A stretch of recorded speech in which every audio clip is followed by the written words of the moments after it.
Assalamualaikum warahmatullahi wabarakatuh. Alhamdulillahi rabbil alamin, anzala sakinata fi qulubil mu'minin liyazdadu imana ma'a imanihim wa kafa billahi syahida. Asyhadu an la ilaha illallah wa asyhadu anna Muhammadan abduhu wa rasuluh la nabiyya ba'da amma ba'du. Bapak Ibu yang kami hormati, alhamdulillah pada sore hari jelang berbuka di Ramadan yang keberapa ini Bapak Ibu? Ke-14 ini kami ya Suara Muhammadiyah bisa bermuajahah, bersilaturahim dalam forum yang namanya disebut pengajian ini. Yang insya Allah ini kegiatan yang dilaksanakan setiap pekan per Jumat. Jadi kalau nanti pasca Ramadan akan terus ya. Jadi kita ngawalinya Ramadan gitu. Nanti Jumat depan nanti sampai selanjutnya pasca Ramadan. Bapak Ibu yang kami hormati, alhamdulillah dalam kesempatan ini saya diminta oleh panitia untuk mengisi tentang ekonomi, walaupun mestinya ya kalau pengajian Ramadan ya tentang ibadah puasa, tentang Qiyamul Lail, tentang amalan-amalan Ramadan, tetapi yang kali ini agak berbeda. Saya diminta khusus tentang membangun ekonomi umat gitu ya. Mudah-mudahan masuk gitu ya, mudah-mudahan cocok ya. Kalau enggak masuk, enggak cocok, kita masukkan, kita cocok-cocokkan. Yang penting ada door prize-nya nanti Bapak Ibu semuanya. Bapak Ibu yang kami hormati, temanya adalah Ramadan momentum kebangkitan ekonomi umat ya. Selama ini selain kita mengenal Ramadan itu sebagai bulan yang penuh keberkahan ya, kita juga sering mendengar Ramadan itu bulan perjuangan ya. Bulan perjuangan. Apa yang kita perjuangkan? Yang pertama, perjuangan kita untuk menahan haus dan lapar ya. Yang kedua, perjuangan kita menahan hawa nafsu. Yang ketiga, perjuangan kita meningkatkan amalan, meningkatkan kesabaran kita ya. Dan yang keempat ya, yang sering luput ya, itu adalah perjuangan kita meningkatkan solidaritas umat. Dan tentu banyak perjuangan-perjuangan lain di bulan Ramadan ini. Tergantung nanti masjid temanya seputar apa, ustadznya seputar apa ya. Tetapi Ramadan ya dalam makna sesungguhnya artinya adalah perjuangan. Ada perjuangan menahan hawa nafsu, perjuangan menahan haus dan lapar, perjuangan meningkatkan amaliyah kita, perjuangan membangun solidaritas umat. Nah, pada sore hari ini ya, kita ingin fokus yang keempat. Perjuangan membangun solidaritas umat ya. Nah, untuk poin yang keempat ini saya hanya akan membahas dua hal ya. Pertama, kenapa Ramadan dikaitkan dengan kebangkitan ekonomi umat? Itu yang pertama. Yang kedua, kenapa kita harus dengan jalan berjamaah membangun ekonomi umat ya. Pertama saya awali dengan kenapa harus Ramadan menjadi momentum kita membangkitkan ekonomi umat. Bapak Ibu yang dirahmati Allah, Ramadan adalah bulan yang banyak peristiwa sejarah, yang banyak peristiwa-peristiwa penting dalam konteks membangun peradaban manusia. Peristiwa yang paling sangat kita kenal sejak kecil adalah apa? Nuzulul Quran. Ini peristiwa penting yang sejak kecil kita kenal. Bahwa Ramadan adalah momen bulan di mana wahyu pertama diturunkan. Iqra bismi rabbikal ladzi khalaq. Ini 17 Ramadan. Ya. Ini yang selalu ya kalau nanti masuk 17 Ramadan semua masjid-masjid akan memperingati nuzulul Quran. Karena apa? Karena Ramadan adalah momentum turunnya ayat pertama kepada Nabi kita Muhammad sallallahu alaihi wasallam. Ini peristiwa pertama. Kemudian Ramadan juga dikenal terkait dengan perjuangan ini adalah peristiwa penting, yaitu terjadinya perang Badar. Kapan terjadi? Juga sama 17 Ramadan. 17 Ramadan pada tahun kedua Hijriyah, ya. Nah, perang Badar pada bulan Ramadan ini perang yang memberikan inspirasi yang luar biasa kepada umat Islam selanjutnya. Kenapa? Perang Badar ini perang yang tidak balance katanya. Perang yang tidak seimbang, di mana umat Islam itu jumlah pasukannya hanya berjumlah 313 para mujahidin. Sementara kafir Quraisy jumlahnya 1000. Logika matematiknya bertemu 1000 sama 300 yang menang 1000, tetapi itu tidak berlaku di mata Allah dan terjadilah perang Badar ini di mana 1000 kafir Quraisy menyerang 313 dari sahabat Rasul yang ikut perang Badar pada saat itu. Yang terjadi adalah bukan yang 1000 yang menang, tetapi 313 yang menang. Apa yang dilakukan salah satu dari aspek kemenangan ini, ya tidak hanya semata-mata tentu aspek bertakwa atau iman kepada Allah, tetapi dalam aspek strategi perang juga dilakukan oleh Rasulullah. Sebelum kafir Quraisy melakukan penyerangan kepada kaum muslimin pada saat itu, Rasul memerintahkan salah satu strategi perangnya untuk mengeringkan dan menutup semua sumur-sumur air yang ada di kawasan Badar pada saat itu. Sehingga apa? Sehingga kaum kafir Quraisy yang 1000 itu walaupun jumlahnya banyak, tetapi mereka tunggang langgang karena sumber air yang salah satu kekuatan tidak dimiliki. Ini salah satu peristiwa juga yang terjadi pada bulan Ramadan. Yang ketiga yang juga kita kenal, peristiwa dan momentum penting pada bulan Ramadan adalah Fathul Makkah, atau kita kenal pembebasan kota Mekah setelah sekian tahun Rasul bersama kaum muslimin hijrah ke Madinah. Nah, pada saat itu terjadilah pembatalan atau pengkhianatan terhadap perjanjian Hudaibiyah oleh kaum kafir Quraisy, dan pada saat itu menjadi momen bagi umat Islam yang jumlahnya sudah besar di Madinah pada saat itu untuk melakukan penyerangan kembali dalam rangka pembebasan kota Mekah pada saat itu. Dan ini yang disebut oleh ahli sejarah sebagai revolusi damai, di mana Fathul Mekah tanpa satupun mengorbankan nyawa bahkan manusia yang berdarah. Karena ketika itu Rasul meminta siapa yang masuk ke rumah Umar, siapa yang masuk ke rumah Utsman, maka dia akan selamat. Maka orang-orang yang ingin bergabung masuk Islam selamat, maka mereka bergabung ke rumah para sahabat pada saat itu. Karena Rasul tidak ingin terjadi penumpahan darah pada saat Fathul Makkah itu. Sehingga orang menyebutkan inilah revolusi terbesar tanpa menumpahkan darah sedikit pun pada masa Fathul Makkah atau yang dikenal pada masa keempat Hijriah pada saat itu. Ini peristiwa yang ketiga. Peristiwa yang keempat, nah kita bicara yang cerita-cerita Nabi dulu Bapak Ibu ya. Peristiwa yang keempat, setelah berhasil Rasul melakukan Fathul Mekah atau pembebasan kota Mekah, yang keempat adalah pemangkasan atau pemberangusan semua berhala yang ada di kota Mekah, ya. Dan banyak lagi tentu peristiwa-peristiwa yang lain, termasuk kematian istri Rasul Khadijah, Aisyah, pamannya, anaknya, ya banyak peristiwa-peristiwa penting.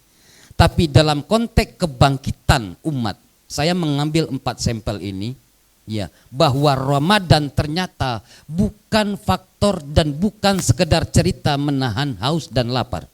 Tetapi Ramadan ini bagian dari ujian kita, bagaimana energi umat hadir untuk mewujudkan kemenangan gitu. Kalau saya rangkai, kenapa peristiwa-peristiwa perjuangan, peristiwa-peristiwa peperangan itu terjadi pada bulan Ramadan, pada saat ya manusia menahan haus dan lapar. Kalau kita renungkan kembali secara substansi, sesungguhnya Ramadan yang dinilai tidak semata-mata haus dan lapar, tetapi bagaimana Ramadan memberikan spirit perjuangan untuk menjadi orang-orang menang. Dan dari cerita yang saya sebutkan tadi, ya, baik cerita perang Badar, Fathul Makkah dan lain sebagainya, posisi umat Islam adalah posisi yang terbaik dan menang pada saat itu. Karena itu, dari cerita Ramadan yang memberikan inspirasi banyak kisah ini memberikan inspirasi untuk kita. Tentu Ramadan kali ini kita tidak perang Badar, Bapak Ibu. Ya, kita tidak akan melakukan Fathul Makkah pada 4 Hijriah yang lalu. Kita juga mungkin tidak akan memberangus berhala-berhala seperti yang terjadi di kota Makkah itu. Tetapi yang kita ambil adalah spirit perjuangannya. Spirit untuk kita menjadi pemenang. Apa itu spiritnya? Bagaimana kita menjadikan kekuatan umat ini, bagaimana kita ingin menjadikan kekuatan berjamaah ini tidak hanya kekuatan yang sifatnya berjamaah untuk melaksanakan ibadah-ibadah yang sifatnya mahdah, ya. Tidak hanya sekedar berjamaah, kekuatan kita untuk sholat gitu. Tetapi kita umat Islam, Ramadan ini kan momentum yang sangat luar biasa, orang bertemu, orang berkumpul. Tetapi rata-rata mereka bertemu berkumpul untuk melaksanakan ibadah mahdah. Apakah sholat tarawih, apakah sholat wajib, apakah pengajian yang seperti ini dan lain sebagainya. Kita ingin, adakah masjid, adakah masyarakat, adakah komunitas kira-kira yang bisa mentransformasikan kekuatan jamaah ini, tidak sekedar kita dalam melaksanakan aspek ibadah yang sifatnya mahdah tadi, sholat, pengajian, ya, puasa, tetapi gairu mahdah. Apa itu? Menjadi kekuatan membangun ekonomi umat digeser. Berjamaah kita dalam bentuk ibadah mahdah digeser menjadi kekuatan ekonomi umat, dan potensi ini luar biasa. Hari ini mungkin tidak ada satupun masjid dan musala yang jelang iftar itu nggak ada takjilnya. Ada nggak ya? Nggak ada kan sekarang. Hampir semua masjid dan hari ini semuanya tradisinya mengadakan takjil, betul. Sampai orang yang jualan takjil di luar itu udah nggak laku sekarang, kasihan sebenarnya. Ada dilemanya kita, Bu. Ini nggak kita sediakan takjil di masjid musala, ya masa nggak ada daya tarik orang ke masjid. Diadakan takjil, ibu-ibu kita yang jualan jelang iftar jelang berbuka ini juga nggak laku gitu ya. Nah ini kan potensi sebenarnya yang secara kasat mata kita lihat, ini potensi ekonomi umat yang luar biasa. Tetapi kita ya memang belum memberikan apa yang kita lihat ini sebagai kesadaran penuh untuk mengubah ya menjadi kekuatan jamaah. Mas Wira tadi yang tanda tangan ini saya lihat sudah mulai menjadi satu embrio ya.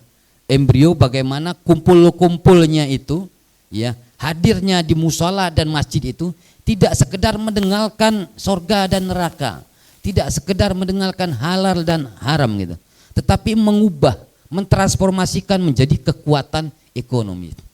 Karena Bapak Ibu semuanya yang kami hormati, kita di dalam membangun ekonomi umat itu tidak mungkin sendirian, tidak mungkin ya, tidak mungkin.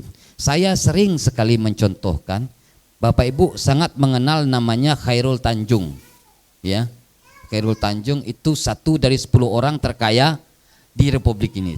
Mampukah dia menghadang kekuatan oligarki? Tidak sanggup dia. Kekayaannya luar biasa Bapak Ibu. Nah, yang sanggup sesungguhnya menghadang atau berjalan beriring bersama kekuatan oligarki adalah jamaah sesungguhnya, ya. Yang sangat Ini sudah dicontohkan oleh Rasul, sering menyampaikan di berbagai tempat. Ini contoh yang sangat konkret, disampaikan, diceritakan, dikisahkan melalui perjalanan hijrahnya Rasul dari Madinah ke Mekah, dari Mekah ke Madinah. Bapak Ibu semuanya, kita menyaksikan setelah Rasul mendirikan Masjid Kuba, ya, dan di masjid itu Rasul mempertemukan kalangan Muhajirin dan Ansor. Untuk apa? Untuk berbicara tentang ekonomi. Mereka pertemukan kelompok Muhajirin dan Ansar untuk berbicara tentang ekonomi.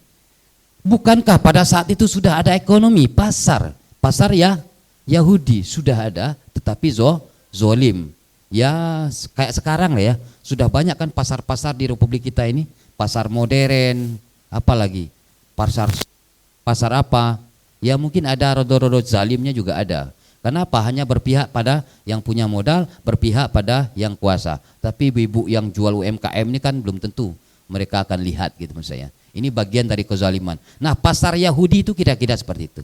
Siapa yang punya modal besar, siapa yang punya kekuasaan, mereka punya hak untuk mengkapling lapak di pasar itu. Ya kan? Sehingga apa? Yang tetap kaya, yang miskin tetap miskin. Nah, Rasul mempertemukan kelompok Muhajirin dan Ansar di masjid pada saat itu, membicarakan harus ada pasar alternatif untuk kita buat tandingan. Tidak mungkin kalau kita mengikuti pasar ala Yahudi gitu. Nah, kemudian bersama kelompok Ansar dan Muhajirin, Rasul mencari alternatif. Pertama yang ditemukan Rasul adalah lahan di daerah Baki. Baki tahu Ibu? Itu yang sekarang jadi pemakaman di dekat masjid. Itu dulu rencananya pasar. Rasul pancang itu pasar Muslim, dan kalangan Yahudi melihat apa yang dilakukan Rasul, kemudian rencana Rasul ini dihentikan oleh kalangan Yahudi. Gagal pertama. Apakah kemudian Rasul beserta kelompok Muhajirin dan Ansar berhenti? Tidak. Mereka terus mencari alternatif dan singkat cerita, ketemu lahan kedua, yaitu lahan di pemakaman Bani Sa'idah namanya. Nah, ketika itu sahabat pada menolak. Kenapa kok harus cari lahan pasar, kok ya dekatnya makam gitu? Kok enggak ada yang di luar makam gitu ya? Nah, kata Rasul, karena ekonomi itu sangat kritis, maka orang yang berdagang, orang yang bertransaksi, kata Rasul, harus sering-sering ingat kematian, ingat kuburan. Maka pasar itu selalu Rasul cari yang berdekatan dengan makam. Betul ibu-ibu yang jualan kan? Kadang-kadang yang busuknya taruh bawah gitu ya. Kalau enggak ingat mati kan gitu Bu ya. Kemudian yang bagus-bagusnya baru di atas atau timbangannya ya. Nah, maka Rasul punya rahasia agar orang ini jualannya jujur, harus pasarnya dekat kuburan, biar dia mau macam-macam ingat bentar lagi mati gitu ya. Akhirnya singkat cerita, Rasul bersama kaum Muhajirin dan Ansar menetapkanlah lahan atau area di pemakaman Bani Sa'idah ini sebagai pasarnya. Nah, ketika ini ditetapkan Rasul, apa yang disampaikan Rasul? Di pasar ini tidak berbicara modal, tidak berbicara kuasa. Siapa orang yang dulu masuk pasar ini, maka dialah yang punya lapak, dan tidak ada pajak dan upeti. Ya.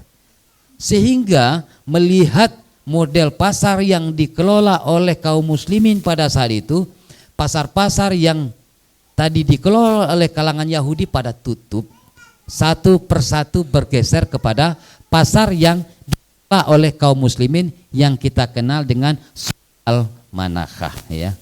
Kalau tidak salah posisinya sekarang baratnya Masjid Nabawi, dekat masjid apa saya kok lupa ya. Baratnya sini ada semacam tugu dibuat ya, ada tugu di situ, di tugu itu ditulis di situ tulisannya Suk Al-Manakah. Disitulah titik pertama pasar yang didirikan Rasul sebagai pasar perlawanan terhadap pasar Yahudi. Apa inspirasi, apa kisah cerita yang bisa kita ambil dari cerita singkat ini? Satu, saya melihat dari perjalanan Rasul ini, Rasul ternyata melakukan jihad ekonomi itu tidak sendirian, tetapi dengan jamaah. Rasul membawa kelompok Ansor dan membawa kelompok Muhajirin. Tidak bisa Rasul sendiri. Nah, melalui kekuatan jamaah kelompok Ansor dan Muhajirin, kemudian Rasul buat tandingan pasar. Kalau yang kita kenal dengan al-jihadu lil muwajjahah gitu ya. Jadi sebuah jihad yang bersifat alternatif, jihad yang bersifat tandingan, jihad yang bersifat solutif. Ya, itu yang dilakukan Rasul. Rasul juga tidak memberangus atau membumi hanguskan pasar yang dikelola oleh kalangan Yahudi. Ya, ini bukan tipe Islam dan bukan tipe Rasul. Kalau sekarang, kalau kita misalnya kan, ya saya juga mengalami di beberapa tempat, kalau kita mau buka usaha gitu ya, jadi kalau orang nggak setuju marah-marah kan gitu Bu ya. Ya termasuk mungkin ibu-ibu termasuk yang sering marah-marah kalau produk UMKM-nya nggak bisa di display gitu ya. Ini Indo Alfa ini seenaknya sendiri misalnya kan, bayarnya lama gitu kan, produk kita ditaruh di belakang, marah-marah, tutup saja gitu kan, macam-macam. Nah ini namanya yang sifatnya mu'aradah Bu, marah-marah, frustasi. Nah Islam tidak seperti itu, tapi Islam itu memberikan jihad yang sifatnya lil muwajjahah, yaitu alternatif atau tandingan. Seperti yang dicontohkan Rasul tadi. Kalau Yahudi punya pasar, Islam harus punya pasar. Kita berikan alternatif. Nah, kenapa? Yang akan menjadi pemenang itu adalah orang yang bisa memberikan alternatif pembeda. Nah, maka kalau kita sekarang berkumpul, kita bisa menghadirkan produk-produk alternatif yang dikelola oleh jamaah. Saya yakin ini bisa menjadi pilihan dan kita sudah buktikan. Ya, produk-produk UMKM, produk-produk warga. Nah, kalau kita misal taruh di tempat orang, Indo Alfa, mungkin bisa produk-produk warga di display di situ Bapak Ibu ya. Tetapi harganya bisa saja dinaikkan. Bapak Ibu naruh misalnya PY di situ misalnya 10.000 gitu ya. Sama Alfa itu ditaruh 30.000 harganya. Logikanya ya, apakah iya PY 30.000 akan laku di situ? Tidak laku. Alasan tidak laku ini kemudian menjadi alasan bagi retail untuk mengembalikan produk Bapak Ibu. Produk Bapak Ibu tidak laku. Ngabis-ngabisin tempat di tempat kami. Ujung-ujungnya kita tidak bisa. Ya kalau memang barang kita harganya nggak sewajar di up dengan harga tinggi, sementara ada produk lain yang juga harganya murah, orang kan pilih produk lain. Nah ini strategi, artinya ya para oligarki tidak mungkin, mereka Tuhannya adalah uang, ya, tidak mungkin mereka akan melihat kita dalam aspek kemanusiaan dan lain. Maka lagi-lagi di dalam momentum Ramadan ini adalah momen yang tepat bagi kita, saya pikir, untuk melakukan recharge ya, semangat jamaah kita ini ditransformasikan kembali menjadi jamaah kita dalam aspek ekonomi. Nah ini yang dilakukan oleh Muhammadiyah sebenarnya. Muhammadiyah pun sama Bapak Ibu, juga melakukan al-jihad lil muwajjahah. Nah dulu kita kenal bahwa sekolah-sekolah modern ala Belanda itu kan tidak ada di negeri ini, kecuali hanya Belanda ya. Tetapi karena dengan konsep al-jihad lil muwajjahah tadi, bukannya Muhammadiyah meruntuhkan sekolah-sekolah ala Belanda, tidak. Kalau mereka bisa dirikan sekolah ala Belanda, Muhammadiyah juga bisa mendirikan sekolah yang sama. Mereka dirikan rumah sakit modern, ya, dengan berbagai brand dan merek. Muhammadiyah juga sama, Muhammadiyah tidak meruntuhkan, tidak merusak. Mereka bisa bikin rumah sakit, Muhammadiyah juga bisa bikin rumah sakit. Hari ini juga sama. Kalau mereka bisa bikin hotel dengan berbagai jaringan, insya Allah Muhammadiyah juga bisa bikin hotel. Ini yang kita sebut jihad kita hari ini, bukan jihad ala perang Badar, bukan jihad ala Fathul Makkah, tetapi jihad kita hari ini yang penting adalah al-jihadu lil muwajjahah, menghadirkan alternatif ekonomi, menghadirkan alternatif produk yang kita kelola secara berjamaah. Itu poin di dalam momentum Ramadan kali ini. Kalau tidak, ya namanya Ramadan menahan haus dan lapar ini kan bukan sekarang aja tuh Bu. Ya dari dulu kan.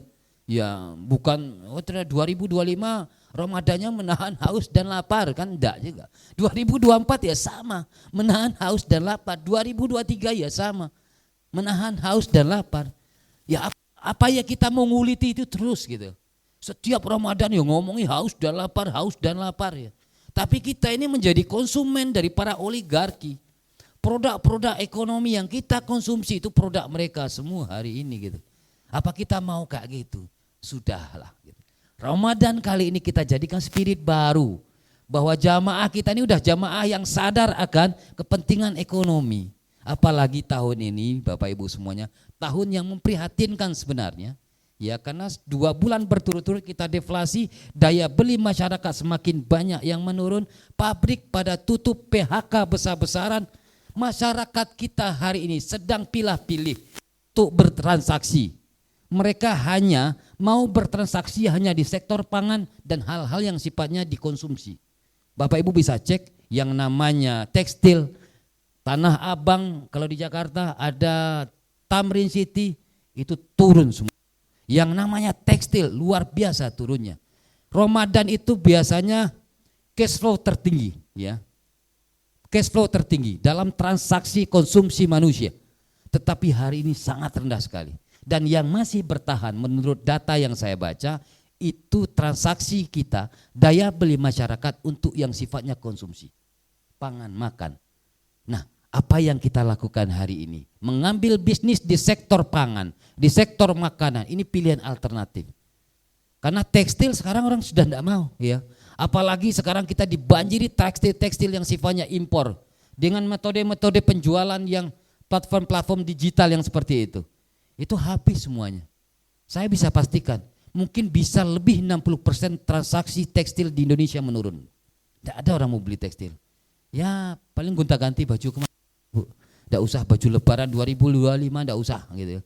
Kalaupun mau pakai baju lebaran 2025, sablon sama Pak RT itu Pak Doni itu ada sablonnya. Nanti ditulis itu baju lebaran gitu. Jadi tidak usah beli baju lebaran lagi gitu. Ya kenapa? Daya beli masyarakat kita yang semakin menurun. Nah ini ada kemungkinan, saya dengar kabar apakah betul Menteri Airlangga sama Sri Mulyani akan mengundurkan diri.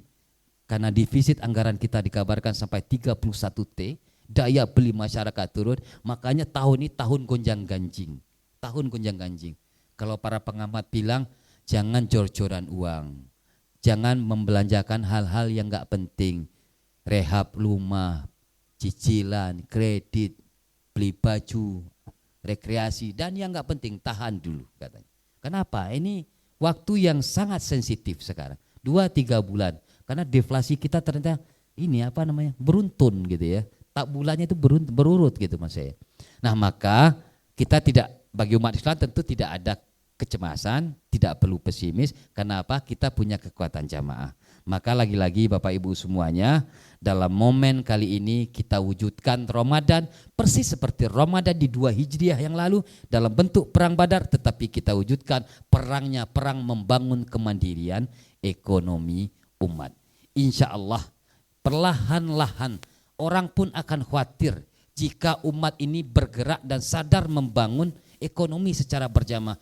Inilah yang dikhawatirkan sejak masa Snokhorgranye. Pernah dengar namanya?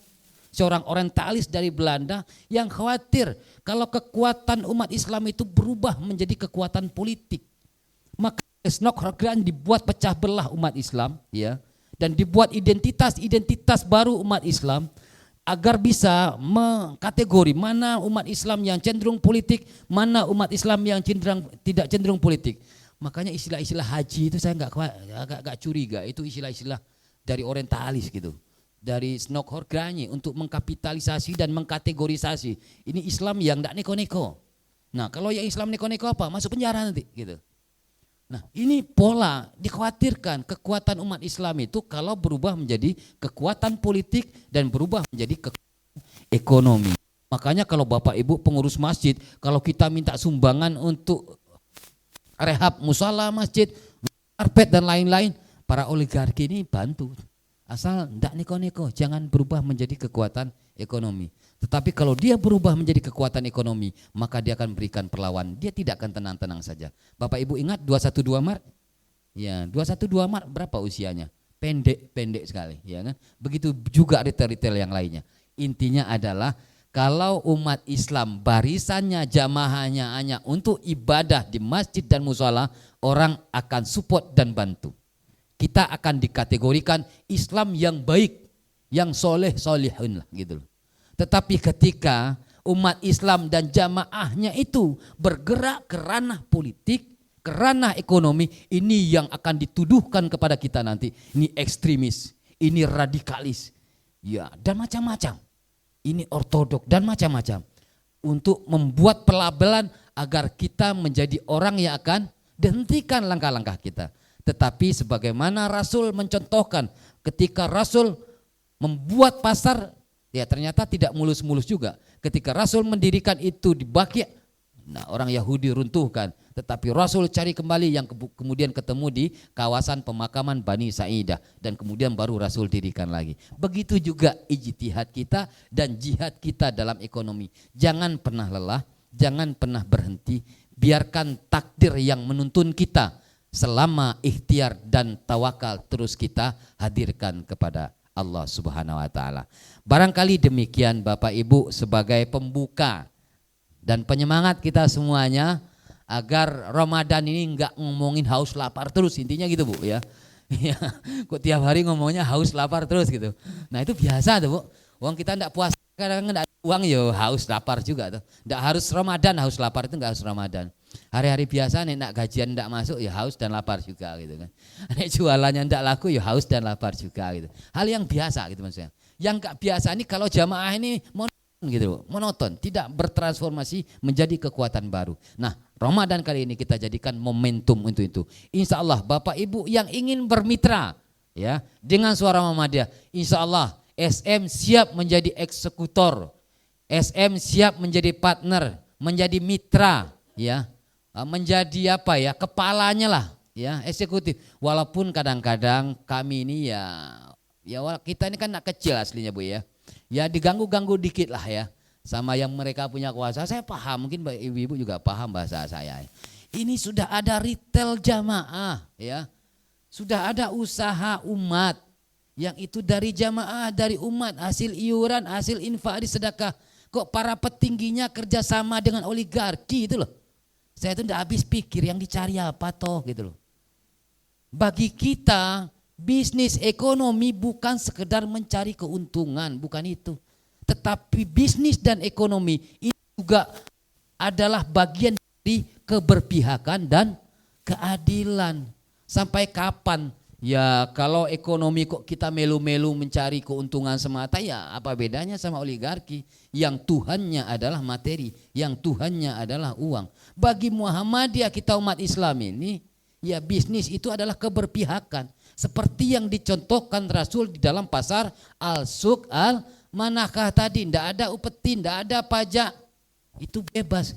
Kok sekarang kita sudah berkeringat, sudah lelah di bawah membangun jamaah, wah di atasnya kerjasama dengan oligarki gitu ya, dan dia nyatakan hebat, oh hebat, masya Allah gitu ya. Barangkali demikian Bapak Ibu semuanya, saya kembalikan ke host moderator.